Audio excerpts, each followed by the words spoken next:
24 सितंबर को लद्दाख में हुई पुरतशद्दुद झड़पों और पुलिस फायरिंग ने न सिर्फ इस छोटे मगर हसास खित्ते को हिलाकर रख दिया था, बल्कि अवामी मुतालबात, रियासत, मरकज और आईनी हुकूक के मौज़ूआत पर एक तवील बहस को जन्म भी दिया। अब इस पूरे मामले की मुकम्मल तहकीकात सामने लाने के लिए एक अदालती तफ्तीशी कमीशन ने गवाहों के ज़बानी बयानात और रिकॉर्ड करना शुरू कर दिए हैं। एक ऐसा मरहला जो वाक़यात के पसे पर्दा हक़ाइक़, जिम्मेदारियों और मुमकिना गलतियों को बेनकाब कर सकता है। यानी जो कुछ 24 सितंबर को लेह में हुआ था, इस पर से पर्दा हटाने के लिए अब लगातार इस पर जांच पड़ताल की जा रही है। बाकायदा अदालत ने एक कमेटी बनाई है और वो कमेटी इस पूरे मामले को की सच्चाई ढूंढने के लिए, सच्चाई निकालने के लिए, हक़ाइक़ सामने लाने के लिए लगातार जांच पड़ताल कर रही है। आपको याद होगा कि पिछले दिनों जो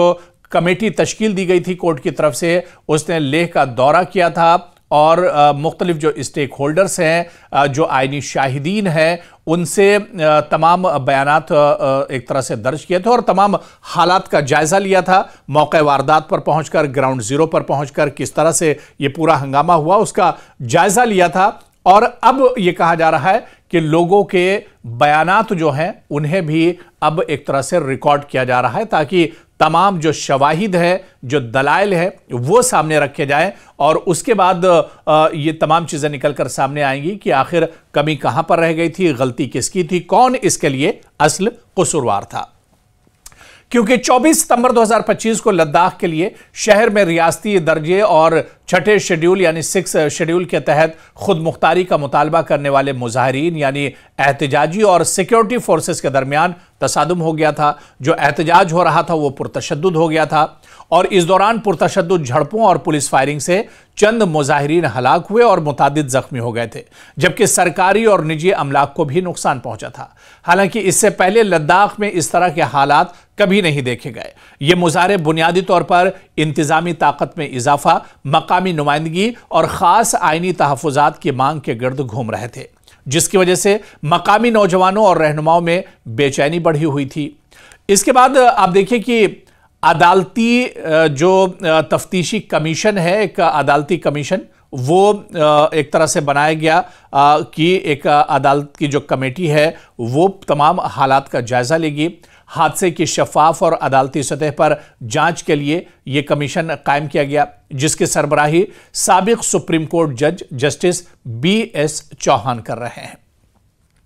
दरअसल ये कमीशन पहले तहरीरी बयानात और दस्तावेजी शवाहिद पहले ही जमा कर चुका है। इस कमीशन ने बाकायदा लेह का दौरा किया, कई दिनों तक लेह और वहाँ के आसपास के इलाकों का दौरा किया। ग्राउंड ज़ीरो पर यह कमीशन रहा और वहाँ पर जो हक़ाइक़ देखे, जो तमाम चीज़ें थीं, उन्हें एक तरह से कलमबंद किया। और अब जो अहम मरहला शुरू हो रहा है इस पूरे मामले में, वो ओरल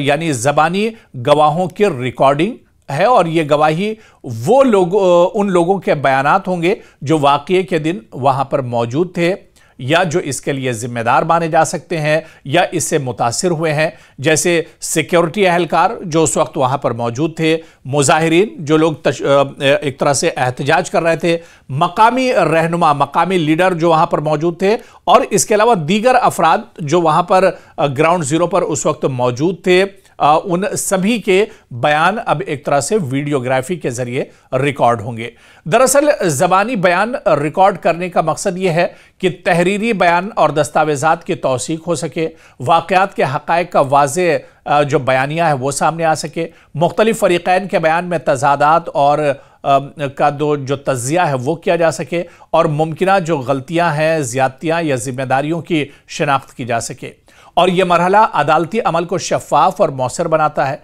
ताकि अदालत या कमीशन के फैसले सबूत पर एक तरह से मबनी हो। अब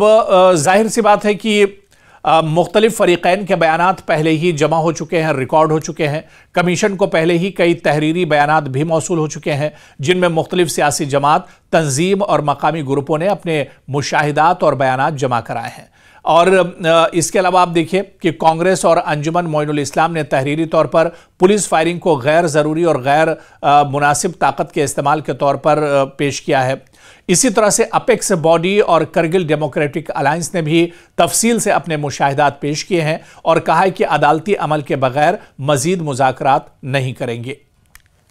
इसके अलावा आप देखिए कि अदालती तफ्तीश के मुमकिना नतायज इस ज़बानी तफ्तीश के बाद ये कमीशन कर रहा है। हक़ाइक़ की एक जामे रिपोर्ट तैयार की जाएगी और यह भी तजवीज़ दे सकता है कि आया पुलिस के इक़दामात मुनासिब थे या नहीं। ज़िम्मेदार अफराद या एहलकारों के ताल्लुक से सिफारिशात पेश की जाएंगी। मुस्तक़बिल में अमन और पीसफुल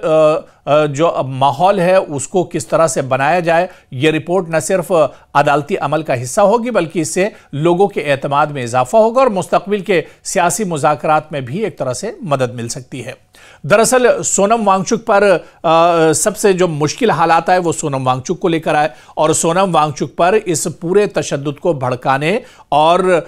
जिस तरह से हालात बने इस तशद्दुद के बाद उस सब का ठीकरा सोनम वांगचुक पर फोड़ा गया और सोनम वांगचुक पर बाकायदा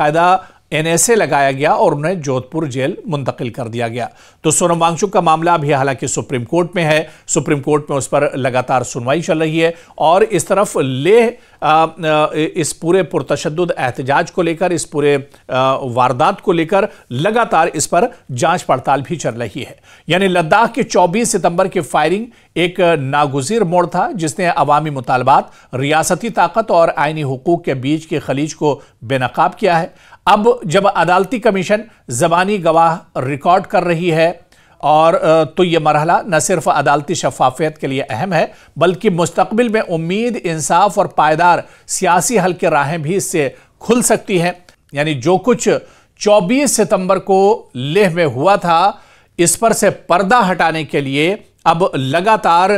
इस पर जांच पड़ताल की जा रही है। बाकायदा अदालत ने एक कमेटी बनाई है और वो कमेटी इस पूरे मामले को की सच्चाई ढूंढने के लिए, सच्चाई निकालने के लिए, हक़ाइक़ सामने लाने के लिए लगातार जांच पड़ताल कर रही है। आपको याद होगा कि पिछले दिनों जो कमेटी तश्कील दी गई थी कोर्ट की तरफ से, उसने लेह का दौरा किया था और मुख्तलिफ जो स्टेक होल्डर्स हैं, जो आईनी शाहिदीन हैं, उनसे तमाम बयानात एक तरह से दर्ज किए थे और तमाम हालात का जायज़ा लिया था। मौके वारदात पर पहुंचकर, ग्राउंड ज़ीरो पर पहुंचकर किस तरह से ये पूरा हंगामा हुआ उसका जायज़ा लिया था और अब ये कहा जा रहा है कि लोगों के बयानात जो हैं उन्हें भी अब एक तरह से रिकॉर्ड किया जा रहा है ताकि तमाम जो शवाहिद है, जो दलाइल है वो सामने रखे जाएं और उसके बाद ये तमाम चीज़ें निकल कर सामने आएंगी कि आखिर कमी कहां पर रह गई थी, गलती किसकी थी, कौन इसके लिए असल कसूरवार था। आने वाले दिनों में जब यह रिपोर्ट मंजर आम पर आएगी तो उस वक्त दूध का दूध और पानी का पानी हो जाएगा और एक तरह से लोगों के साथ भी इंसाफ हो सकेगा और इस पूरे हंगामे के लिए दरअसल जिम्मेदार कौन है, कसूरवार कौन है, उसकी भी पहचान एक तरह से हो सकेगी।